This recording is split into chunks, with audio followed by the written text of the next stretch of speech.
This podcast is part of OctOSR, the October-long celebration of old school games, old school rule sets, and old school styles of play.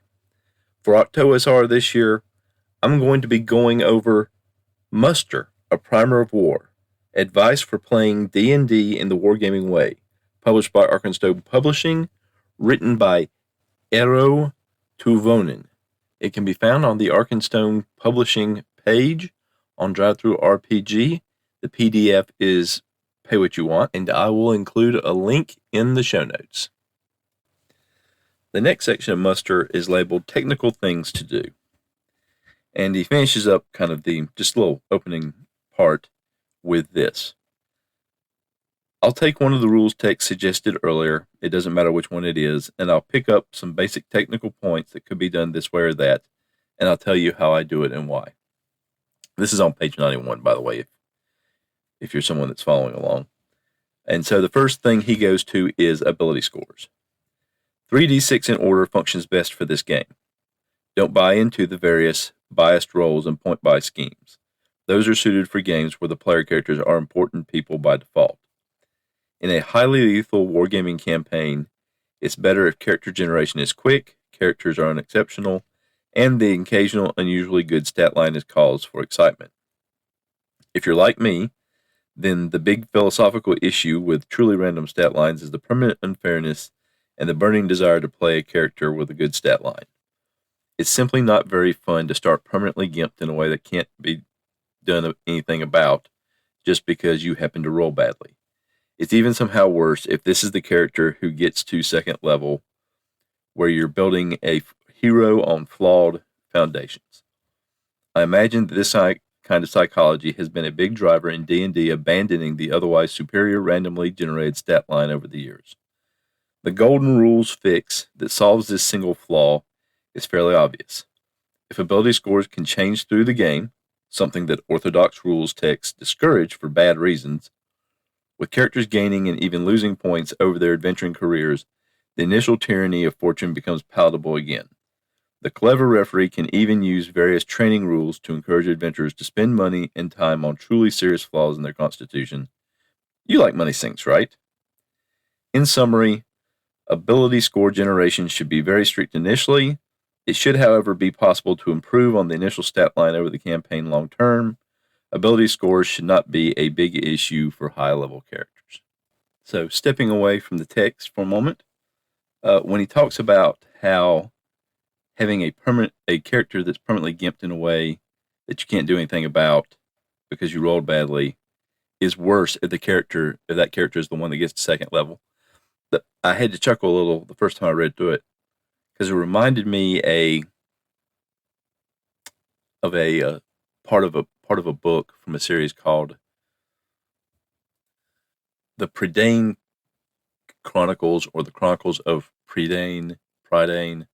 It's spelled Prydain. It's by an author called Lloyd Alexander. And I read it a long time ago, and I've read it several other times. And it kind of falls into, I think it's considered a youth series, but it's from a long time ago. And I actually read this before I read any of J.R.R. Tolkien's work. And it was something I enjoyed. And in one of the books, one of the prime characters of the series was mastering blacksmithing and was learning to make a sword. And he made a sword that he liked. It was very beautiful. And his master, the one he was apprenticed to, took it and hit it with a hammer, and it shattered. And then later on, he made another sword that he thought was ugly and terrible, and his master took it, and it withstood that kind of abuse, and his master said it would make a good sword. So he was a little upset that this rather unsightly creation of his was one that survived. So that's what I thought about when he said that about a very flawed, statistically, character being the one that makes it to second level in a sort of high mortality environment of an RPG that's played in a wargaming way. But it's interesting in this section that he talks about 3d6 in order is the best way for generating characters for something that you're going to do in a wargaming way, because it's highly lethal, and the characters should be almost entirely unexceptional. But then acknowledges how people want to play characters that are good at something, and suggests that, contrary, as he notes, to TSR style D&D, that you have a way to improve the ability scores as time goes on. So it's interesting that he adheres in a way to what is kind of an orthodox way of generating characters in a lot of OSR style practitioners campaigns, 3d6 in order, and just go with it, while at the same time is amenable to, especially as characters survive and go on to higher levels, to improving themselves in a way that OSR style play usually doesn't allow. So I just thought that was interesting juxtaposition of what he prefers. The next section in the book, getting back to the text, is called Class and Level. Character classes are the practical expression of the ideas of heroism in the campaign. This means that what classes are available should depend on the setting and the general thematic focus of the campaign. There are really no bad choices in this, particularly when you realize that a character class can be defined as and described as very broad and abstract, or is very narrowly concrete, and these possibilities serve a purpose. First level characters should be understood to be only incrementally more powerful, experienced, wise, heroic, and cool than an unclassed mundane person. It is only with levels that they become more exceptional. A second level character is a leader of men. A third level, the lead of a gritty adventure movie. Some D&D texts have gotten fairly confused about this over time in both directions, so it pays to check the assumptions. D&D rules ever since the publication of AD&D have had a marked tendency for long level range systemizations with double-digit level values. I would recommend sticking to more like levels 1 to 10, the short level range. The game math generally works more naturally, and it doesn't actually prevent you from having high fantasy in the game. To the contrary, as the referee doesn't get to play keep away by defining all the really cool things in the setting as only existing at unachievable high levels. In summary, classes should reflect the setting, and levels should consistently model the degrees of heroism. So stepping away from the text again, here we have the author again advocating something that you do not find in most of those early D&D texts. I mean, particularly the Beg Me line of games in AD&D, both in first and second edition, have the ability to get to high levels. The Beg Me levels went all the way up to 36, and then there was the Immortals box set beyond that to have pursuits beyond that 36 level. And AD&D and first and second edition, they both in text went up into the lower to middle double digits, and then explained how progression continued in terms of the experience points you needed and what that meant for hit points and such after that. So he's advocating here to keep all the good parts, so to speak, and the more powerful aspects of the character class within reach, so that it's not constantly something you have to strive for. I got to keep going, got to keep doing this. It's going to take, it's really advocating not being on an eternal treadmill. And so it gets to the point where if the character survives, it is possible to reach the upper limits of, human, for lack of a better term, ability in a reasonable amount of time in a campaign. The author also seems to be advocating a more modular approach to class.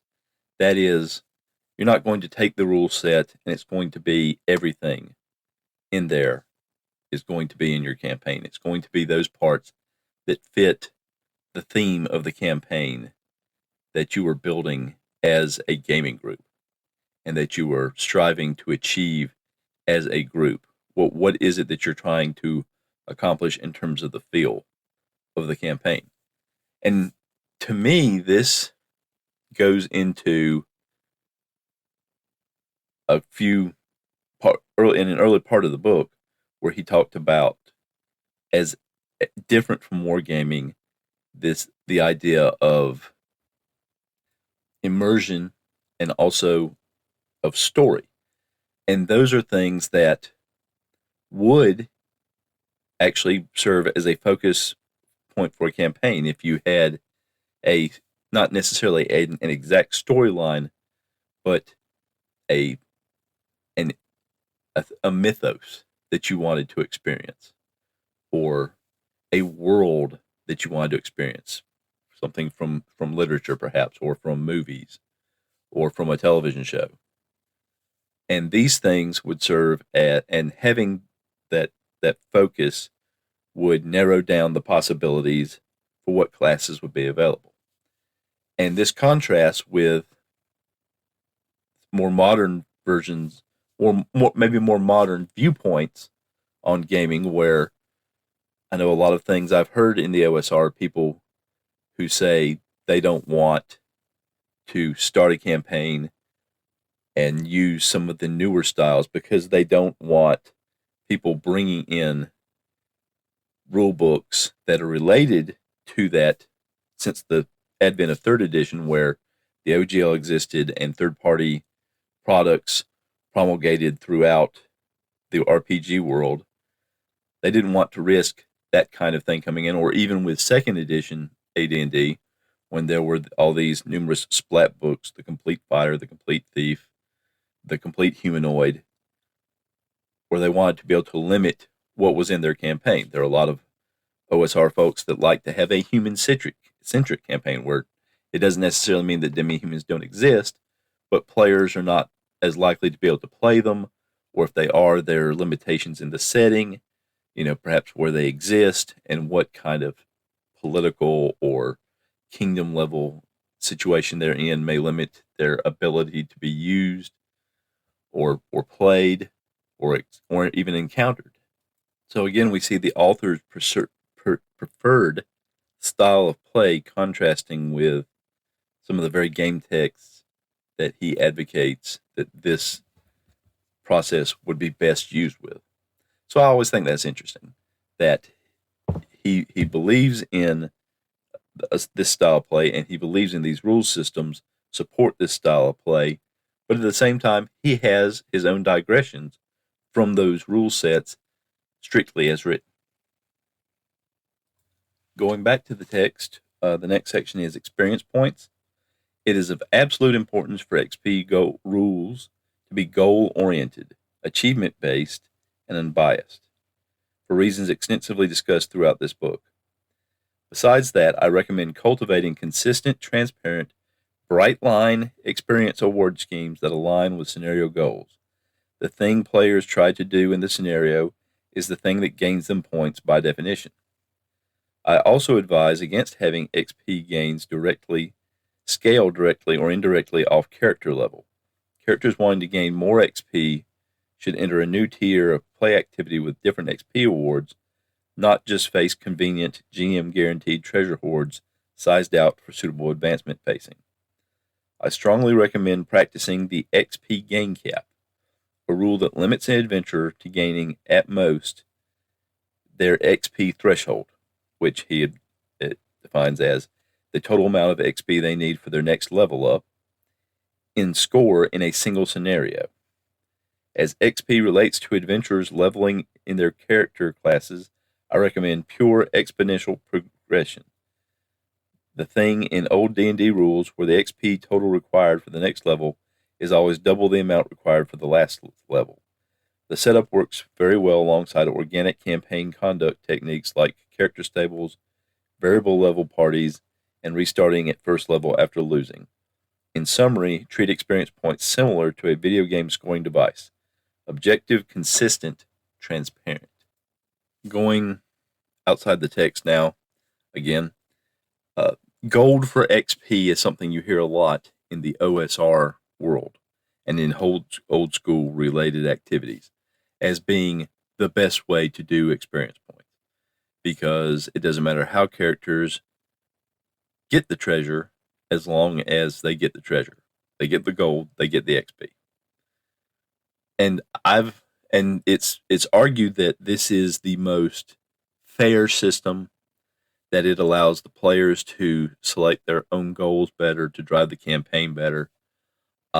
I don't know that I buy into that. I've made that argument. I can't remember now if I've made that argument on my own podcast. I've done call-ins to the Whispering GM, formerly the Clerics Wear Ringmail podcast, when he's talked about gold for XP, asking if this is not in its own way a way for the GM to not necessarily put them on rails, but to put limits on what the characters can do, to direct their activities.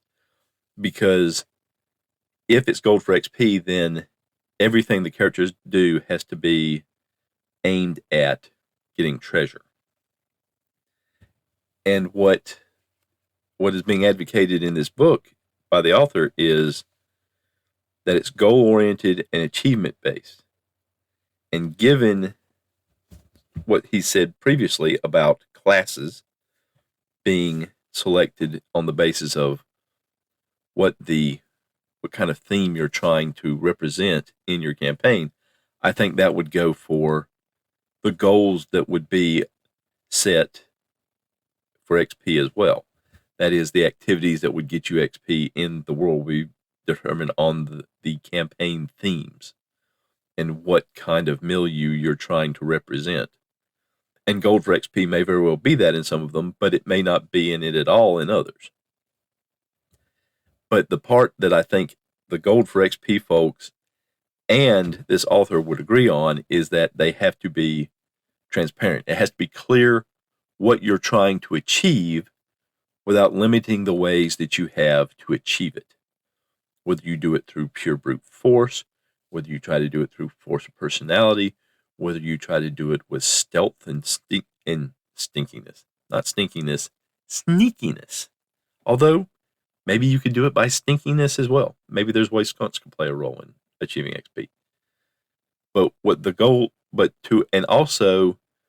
he doesn't mention here is how that affects players setting their own goals. And that's something that in the OSR community is considered a big part of play. The sandbox style of play, where there's a big world in front of the players and they decide what the goals of their characters are and then how they're going to achieve them. And that's also, again, what gold for XP is considered within the community to be the best way to achieve something like that.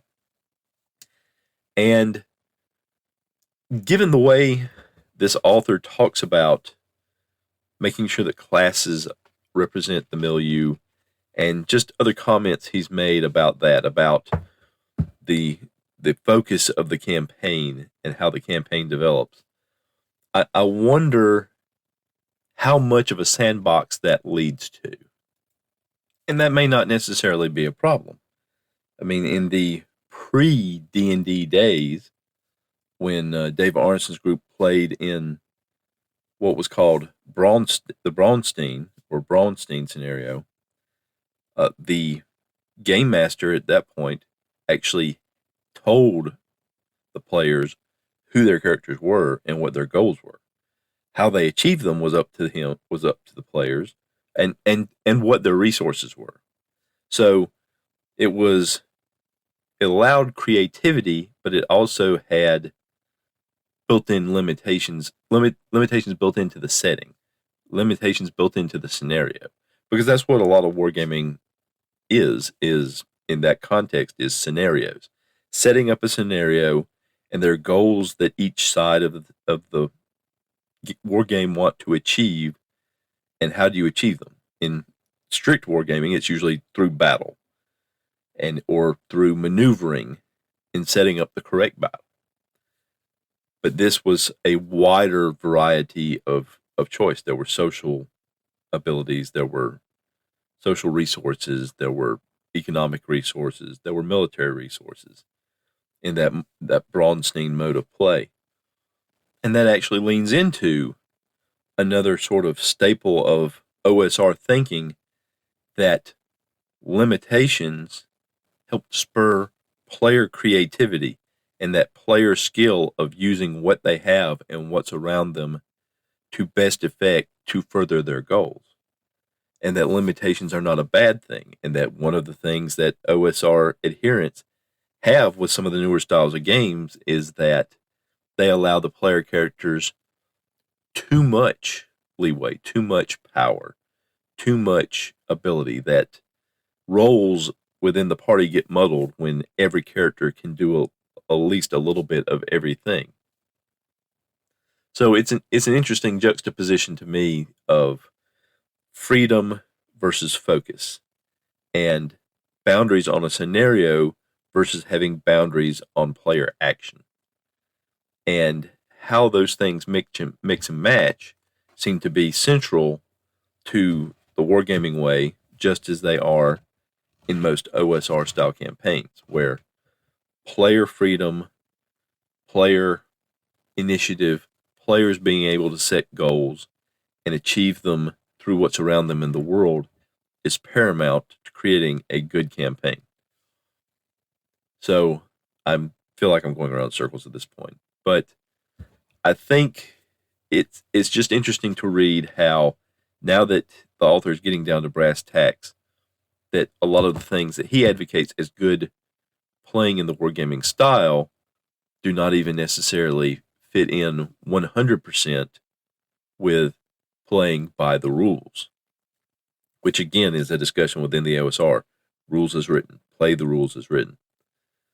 So, you know, that balance of what is the GM's prerogative, what does the GM do in terms of setting up the scenario, in terms of pruning the rules perhaps, versus how much ability should the players have to accomplish whatever they wish, set over whatever goals they wish, and how those things work together within the idea of, is the rules text, using the rules text and having clear rules, but not necessarily using all of a published rule set. And I think this fits in with what the author has been saying all along, that the campaign for him is the primary unit of particularly wargaming style RPG play, versus the rules that you choose are the primary set. And as I know I've probably said multiple times, particularly when discussing Muster and multiple times in this podcast, that the eternal discussion within the OSR is OSR based on the rule set, or is OSR based on the play style? And so I think this book draws out those questions even more so with some of the things that the author said. So I'm going to wrap it up because I feel myself talking in circles and I strained my voice at a football game earlier today. So that's going to be it for this time, but there is more of Muster to go. So I hope you'll stay tuned to my next episodes. Thank you for listening. As you may have noticed, if you have the book, I'm not anywhere near finished. In fact, as of this point, I'm less than halfway through everything that's not an appendix. So while this started as something for OctOSR, or OSR October, whatever you prefer to call it, it's going to be something continuing. And I'll probably continue it as part of my regular podcast, and also occasional episodes that just are standalones, especially if it's a section that runs on fairly long, because I try to keep the regular podcast, when I can, to keep it to around 30 minutes or a little more, and definitely under an hour. And some of this, both in terms of the material covered and in terms of what I end up having to say about it, will probably expand more. And that will give me time to also read through some of it, additional time, and maybe better organize my thoughts than what I've been doing so far in the series. So just because October is over doesn't mean this is ending. So don't worry if you've been thinking how's he going to fit all this in? It won't, but it is going to continue on. And I hope those of you who have been following me in this part of the journey, my journey podcasting, will continue to listen.